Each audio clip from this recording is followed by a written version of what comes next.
नमस्कार, मैं हूँ राजीव और गरम चाय की चुस्कियों के साथ काम की टी-शर्ट पहन कर के सोमेश कुमार जी हमारे साथ हाज़िर हैं। बहुत स्वागत है आपका। बाज़ार ने आपकी सुन रखी है, बहुत काम है, बहुत शांत है, मतलब कहीं जाने का इसे मन नहीं है, ना ऊपर ना नीचे। हाँ, बिल्कुल सही बात है। मैं भी शांत, बाज़ार भी शांत, टी-शर्ट भी शांत।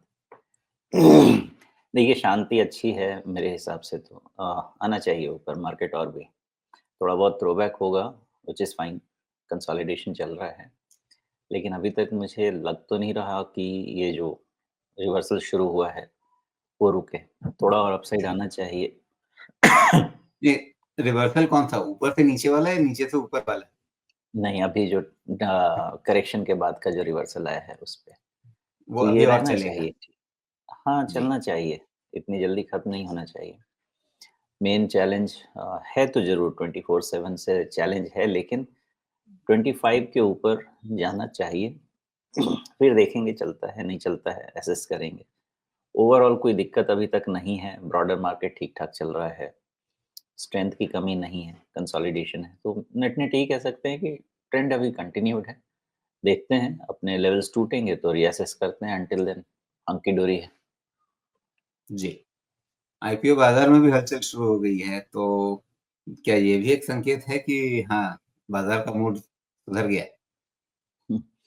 आईपीओ तो मुझे लगता है कि अभी एक नया न्यू नॉर्मल हो गया है। मार्केट ऊपर जाए ऑल टाइम हाई की तरफ और आईपीओ लेके आ जाओ क्योंकि वैल्यूएशन मिल जाता है।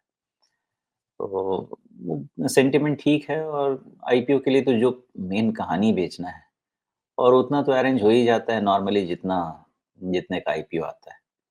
बट येस, मार्केट मूड की जहाँ तक बात है, अच्छे मार्केट मूड में आईपीओज़ आते हैं तो वो एक हद तक सही भी है।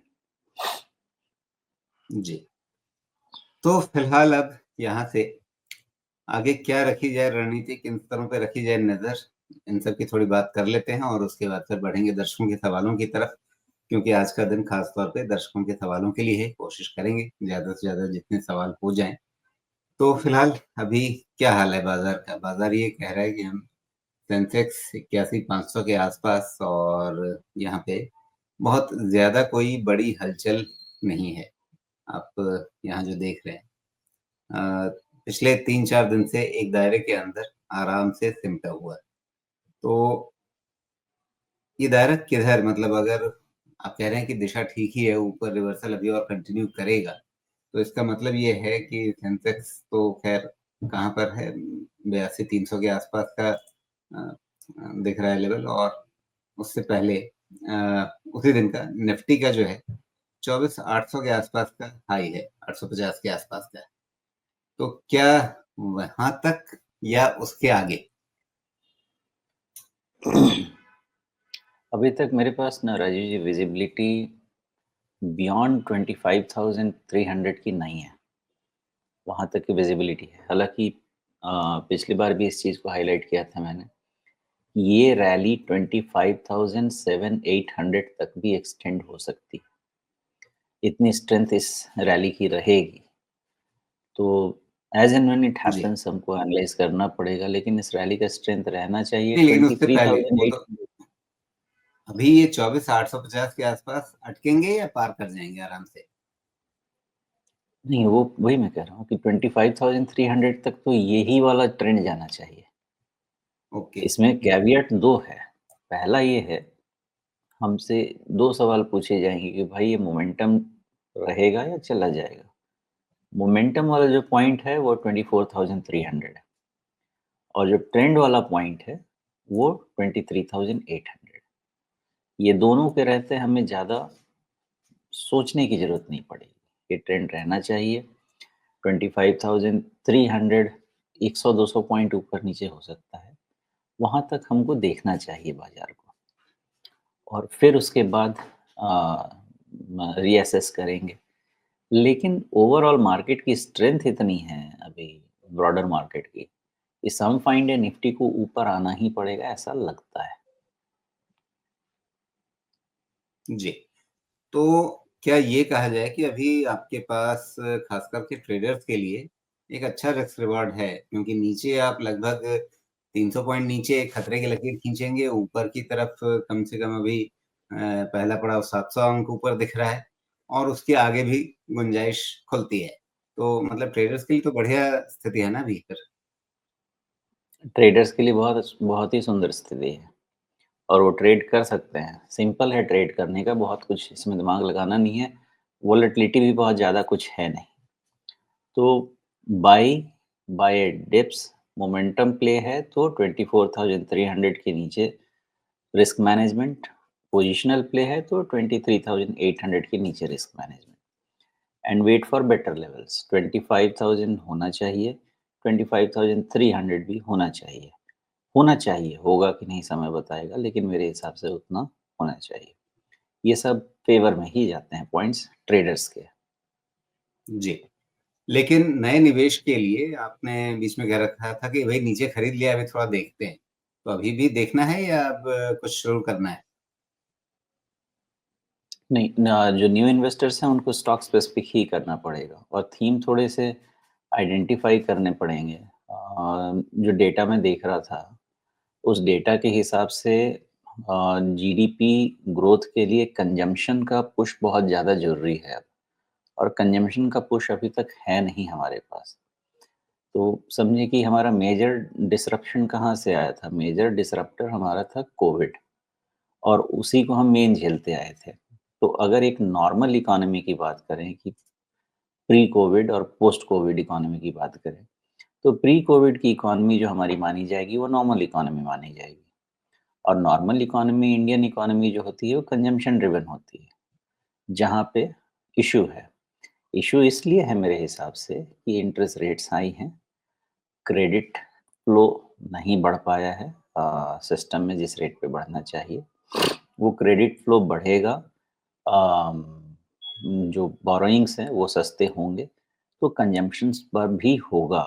मेबी अब 3-4 साल हो गया, 4 साल हो गया कोविड गए हुए, धीरे-धीरे उधर में स्टेबिलिटी आनी चाहिए हमारी इकोनॉमी को। तो अब केपेक्स वाली चीज़ें हैं, वो भी ठीक है चलेंगी क्योंकि गवर्नमेंट केपेक्स तो आएगा ही और 50-60% तो केपेक्स का भी 40-50 40% तो करीब केपेक्स का बचा ही हुआ है अभी ये साल में भी। वो मिलेगा। लेकिन सीआरआर कट शुरू हो चुका है। सम फाइन डे आपका रेट कट शुरू होगा। तो ये सब कंजम्पशन वाली चीज़ों के लिए बहुत फ़ायदेमंद होगी क्रेडिट ऑफटेक को इम्प्रूव करके। तो वहाँ पे फ़ोकस करके पोज़ीशन बनाना चाहिए। जनरल बनाना चाहेंगे पोज़ीशन तो अब पैसा नहीं बनेगा। एकदम सिंपल बात है, जनरल मार्केट से पैसा नहीं बनेगा। जी। अच्छा ये बताइए, रेट कट का जब आप ज़िक्र कर रहे हैं, तो वहाँ पे एक पॉइंट ये है कि भई आरबीआई गवर्नर बदल चुके हैं।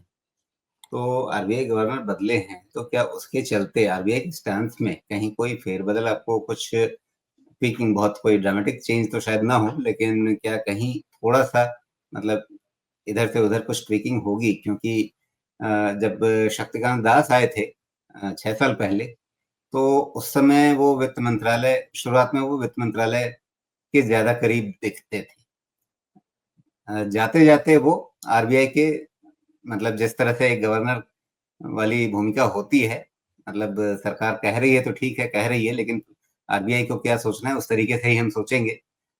उस पॉइंट पर वो आ गए थे। अब मल्होत्रा जी आए हैं, तो अभी तो नए-नए आए हैं, तुरंत-तुरंत वित्त मंत्रालय से उठ के जा रहे हैं, तो अभी वित्त मंत्रालय जैसा ही सोचेंगे ना फिर? नहीं राजीव जी, मैं हर इंसान का ना 2 चीज़ होता है। एक एक रोल दिया जाता है, चाहे वो मैं हूँ या जो भी है। और रोल जो होता है हमारा ना, रोल एक डिफाइंड रूल बुक के हिसाब से होता है। जो मेरा मेरा एडवाइज़र का रोल है, तो एडवाइज़र का जो गाइडलाइंस है उसके अंडर ही मेरा काम होगा।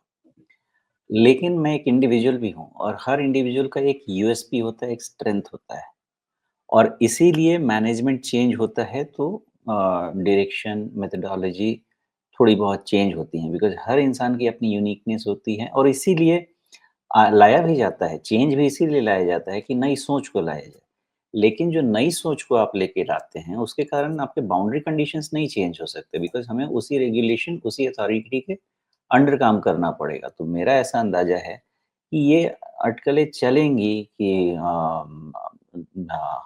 गवर्नमेंट के अंदर से आए हैं, जैसे भी आए हैं, ये सब चलेंगी अटकलें। लेकिन अब प्राइम मिनिस्टर को अपॉइंट करना है आरबीआई गवर्नर, तो वो जिसको अपने फ्यूचर जैसे देखते हैं वो भारत का, उसके हिसाब से जो उनको सही कैंडिडेट लगेगा उसको तो अपॉइंट करेंगे ही, चाहे वो अंदर से मिले या बाहर से मिले। लेकिन ये सोचना कि उसको जाके वहाँ पे जो गवर्नमेंट बोलेगी वो करेगा, आई थिंक ये थोड़ा हम ज़्यादा सोच रहे हैं। ऐसा होगा नहीं नहीं, बिकॉज़ नहीं, मैं ये नहीं कह रहा हूँ कि सरकार जो बोलेगी वही वो करेंगे, लेकिन एक सोचने का व्यक्ति का तरीका होता है और वो सोचने का तरीका बदलने में थोड़ा समय लगता है और जहाँ पर व्यक्ति काम कर रहा होता है, उस तरीके से सोचता भी है। तो अभी मैं ये सिर्फ इतना ही कह रहा हूँ कि अभी-अभी वित्त मंत्रालय से उठ कर के वो आरबीआई पहुँचे हैं, तो अभी उनके सोचने का तरीका काफ़ी हद तक वैसा ही होगा जो वित्त मंत्रालय के साथ मेल खाएगा। हाँ, तो जब भी नया रोल, नया जॉब मिलता है ना राजू जी, तो हमको 3 महीने का कूलिंग पीरियड भी मिलता है।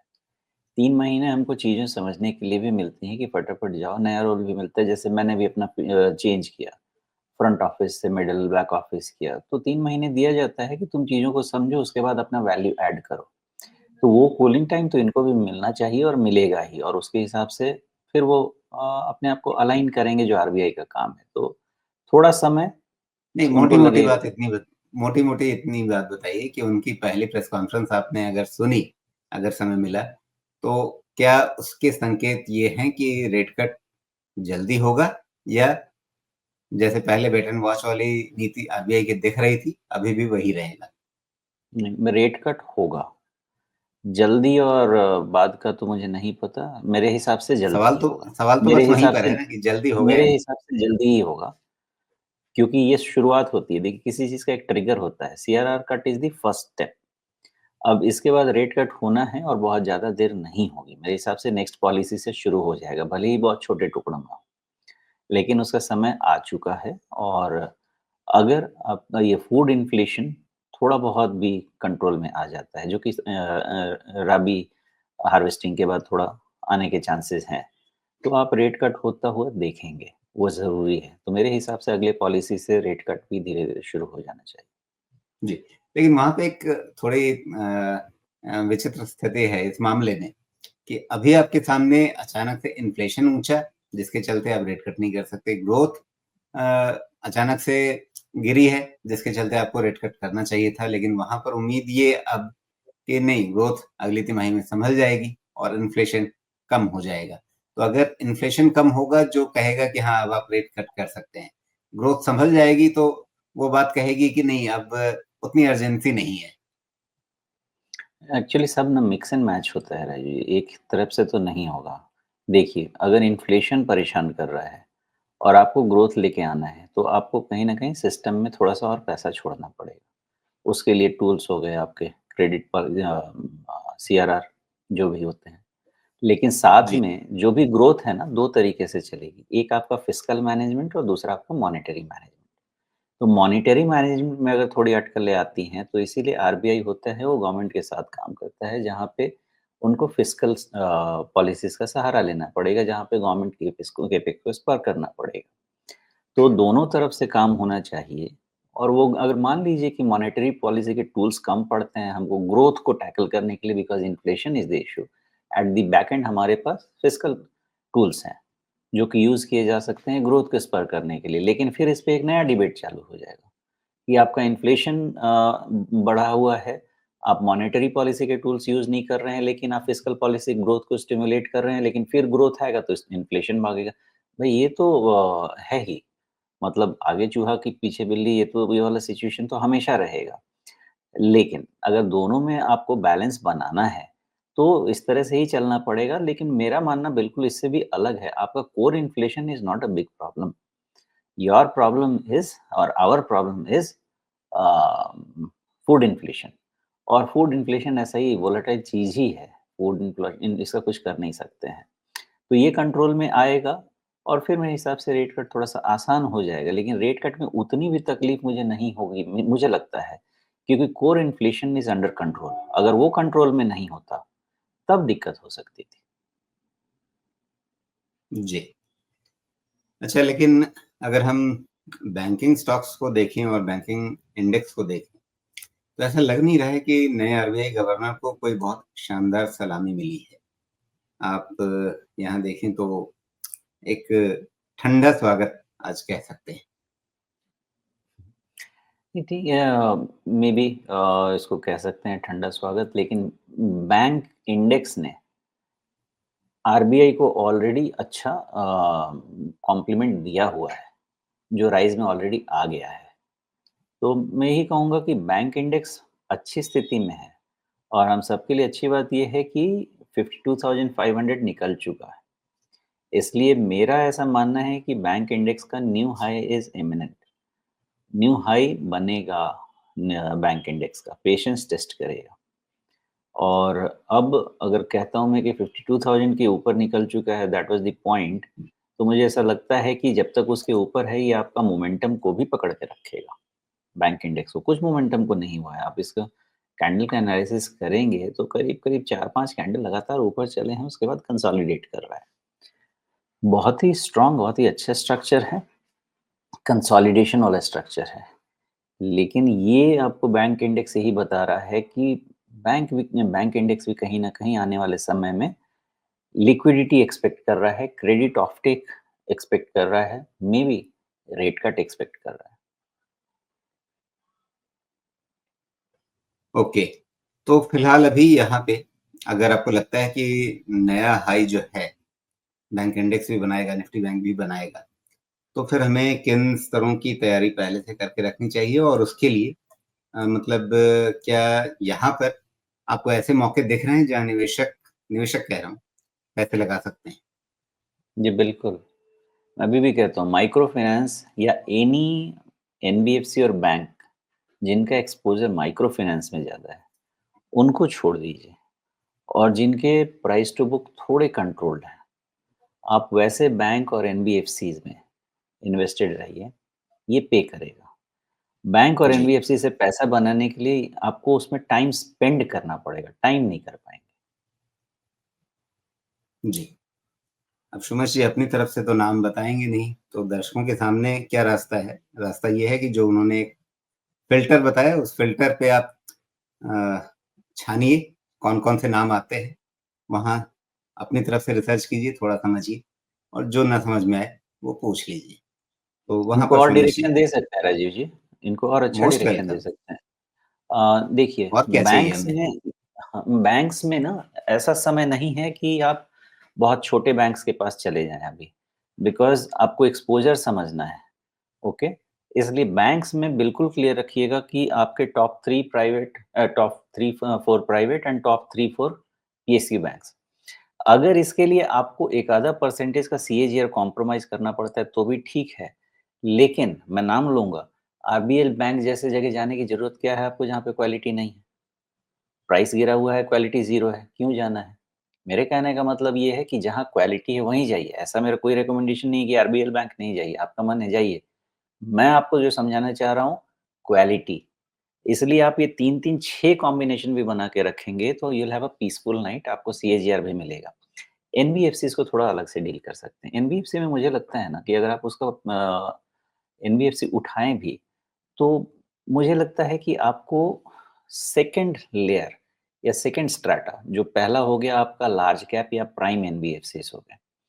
उसके नीचे अगर आप जाके ढूँढेंगे, अगर क्लीन एनबीएफसीज़ को लेके ढूँढेंगे, तो जब क्रेडिट एक्सपेंशन होगा ना, तो उनको और ज़्यादा फ़ायदा मिलेगा। क्यों ज़्यादा फ़ायदा मिलेगा? क्योंकि बड़े वाले जो आपके एनबीएफसीज़ हैं, वो तो ऑलरेडी बहुत एक्सपेंसिव वैल्यूएशंस पे ट्रेड कर रहे होते हैं। तो वहाँ पे एक आपको नॉर्मल सीएजीआर मिलेगा, जो आपको इंडेक्स रिलेटेड सीएजीआर मिल जाएगा। लेकिन बहुत सारे एनबीएफसीज़ क्रेडिट ऑफ्टेक जब बढ़ता है ना, तो उनको माइलेज मिलता है और हैं ऐसे एनबीएफसीज़ जो आपको आप समझिए कि 1000 से 5000 करोड़ के मार्केट कैप में भी मिलेंगे।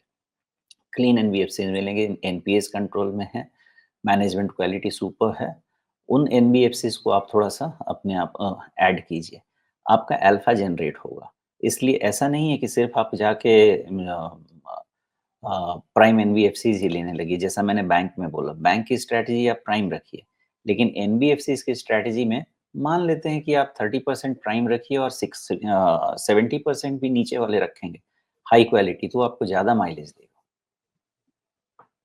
जी। अच्छा अगर सिर्फ़ एनबीएफसीज़ को ट्रैक करना है, तो उसके लिए मतलब निफ्टी बैंक तो बहुत ज़्यादा उसमें आपको हेल्प नहीं करेगा। क्या फिन निफ्टी पर्याप्त रिप्रेजेंटेशन देता है उनको, या कोई दूसरा भी इंडेक्स है जो एनबीएफसीज के लिए खास तौर पे ट्रैक किया जा सकता है? फिन निफ्टी काफ़ी है राजीव जी, वो इंडिकेशन बहुत अच्छा देता है। अब उस जब वो आपको इंडेक्स अच्छा करता हुआ दिखाई दे, तो आप फिर बाकी स्टॉक भी उसके साथ काम करेंगे। लेकिन अभी क्या है ना कि आपका फिन निफ्टी देख लें, बैंक निफ्टी देख लें, प्राइवेट बैंक का चार्ट देख लें या पीएसयू बैंक का चार्ट देख लें, सब सिमिलर है।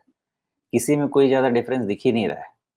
तो ये कह पाना मेरे लिए, इसीलिए मैंने बोला कि ऐसा मिक्स बनाना पड़ेगा, क्योंकि वहाँ पे क्लियर कट इंडिकेशन नहीं है कि कौन से सेगमेंट में जाके बैठे कि बेटर पैसा बन जाए। तो ऐसे सिचुएशन में आपको एक अच्छा बास्केट बनाना पड़ जाएगा। जी। अब मिड कैप और स्मॉल कैप इनको समझ लें, फिर आगे बढ़ते हैं दर्शकों के सवालों की तरफ। मिड कैप भाई साहब चले जा रहे हैं, लेकिन कुछ समय पहले जो हमें स्मॉल कैप में दिख रहा था, वो अब मिड कैप में दिख रहा है कि जो एक कर्व हमने डाल रखा है, जिससे आप शायद बहुत ज़्यादा सहमत थे या नहीं थे, याद नहीं है मुझे ठीक से। लेकिन मैं पूछता था आपसे कि हाँ, कहीं ये राउंडिंग टॉप जैसा तो नहीं बन रहा है। अब उस कर्व के पास आ गया है, अभी अपने ऑल टाइम हाई से थोड़ा पीछे है। यहाँ से आगे मिड कैप क्या कह रहा है? मतलब अ, अंत में हमें यहाँ पे बढ़त तो बहुत हल्की ही दिखी है, लेकिन ओवरऑल टेक्सचर खास करके एडवांस डिक्लाइन वगैरह से तो खराब नहीं लग रहा था बाजार का। नहीं राजीव जी, तो आपने सही पॉइंट बोला है कि ये राउंडिंग टॉप का स्ट्रक्चर है क्या? बिल्कुल है। और इससे भी ज़्यादा इम्पोर्टेंट मेरे लिए क्या है कि 60,000 का साइकिल टारगेट माइलस्टोन को मैं बहुत ही सीरियसली लेता हूँ। लेकिन अभी मेरे पास कोई भी ऐसा पैरामीटर नहीं है इवैल्यूएट करने को कि मैं इस इंडेक्स को बोलूँ कि ये राउंडिंग टॉप बना के बड़ा करेक्शन में चला जाएगा। ये जैन 15th के पहले मेरा जो जो मल्टीपल पैरामीटर्स लगते हैं, उसमें एक पैरामीटर्स लगता है जो सेंसिटिव टाइम स्पैन्स होते हैं। जैन टू मार्च एंड मई, जो भी आपका ऐसा है ना कैलेंडर ईयर के बाद या फाइनेंशियल ईयर के बाद, ये ना बहुत ही सेंसिटिव पीरियड होता है। ये सेंसिटिव पीरियड में अगर चीज़ें नहीं सँभली, तो मुश्किल हो सकती है। अभी स्ट्रक्चर से इतना ज़रूर कहेंगे हम कि मार्केट, ब्रॉडर मार्केट बहुत सुंदर है, बहुत स्ट्रेंथ है। द ओनली प्रॉब्लम इज़ आप बहुत तेज़ नहीं जा सकते बिकॉज़ वैल्यूएशंस आर रिच। लेकिन ऐसा कहीं पे भी नहीं डेटा में दिख रहा कि ये छोड़ देगा बाज़ार, नहीं छोड़ देगा। इसलिए चूँकि इस क्वार्टर का भी रिज़ल्ट बहुत अच्छा एक्सपेक्टेड नहीं है। अच्छा एक्सपेक्टेड नहीं है, लेकिन डिज़ास्टर भी एक्सपेक्टेड नहीं है। अगर रिज़ल्ट में डिज़ास्टर हुआ, तो जो आप कह रहे हैं, वो खतरनाक फिर से 200 ईएमए हमको देखने को मिल जाएगा। तो ये क्वार्टर जी, में बड़ा सेंसिटिव होता जा रहा है इसको लेके कि एक तो ऐसे ही ईपीएस डाउनग्रेड शुरू हो गया है। एक्सपेक्टेशन से हम कम जा रहे हैं, एक्सपेक्टेशन कम तो जा रहे हैं, लेकिन मार्केट ऊपर आके हम जा रहे हैं, हेवी जा रहे हैं अगले क्वार्टरली रिज़ल्ट में। तो अगर डिज़ास्टर हुआ तो फिर तो भगवान ही अच्छा, बचाए। बाजार का ये क्या तरीका है काम करने का कि हम अर्निंग एक्सपेक्टेशन तो कम रख करके चल रहे हैं, बोल रहे हैं और खरीदे जा रहे हैं। हाँ, राजीव जी, हमारा वैल्यूएशन ना इतना खराब उतना नहीं है। देखिए पहले का ऑब्सीन मल्टीपल होता था, 28-30 पे भी चले जाते थे। अभी आपका 20, 22, 30, 24 का रेंज चलता है। वो बहुत ज़्यादा इसमें इश्यू मुझे नहीं लगता है बिकॉज़ आपका नॉमिनल ग्रोथ रेट अगर 12% का भी मेंटेन रहता है, तो आप 12% का सीएजीआर भी आप फैक्टर करते हैं निफ्टी का। एकदम सिंपल मिलना चाहिए हमको वो।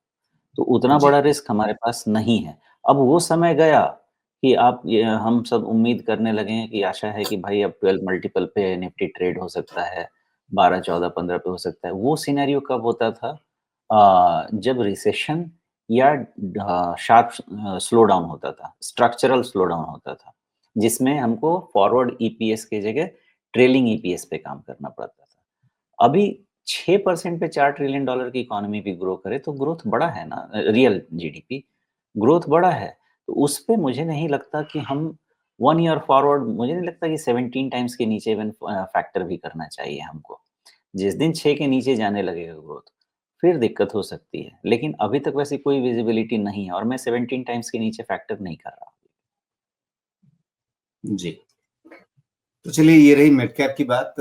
जो 12% नॉमिनल जीडीपी की चर्चा हमने पिछली बार ही कर ली थी, तो दर्शकों को शायद याद होगा कि भई 12% जीडीपी ग्रोथ नॉमिनल बेसिस, उसका मतलब ये है कि आपकी जीडीपी 6 साल में दोगुनी हो जाएगी। अगर जीडीपी 6 साल में दोगुनी होगी, तो आगे पीछे बाज़ार भी दोगुना होगा। तो आप सेंसेक्स को देखें, निफ्टी को देखें, जिसको देखना है देखिए, इंडेक्स को डबल कर लीजिए 6 साल में।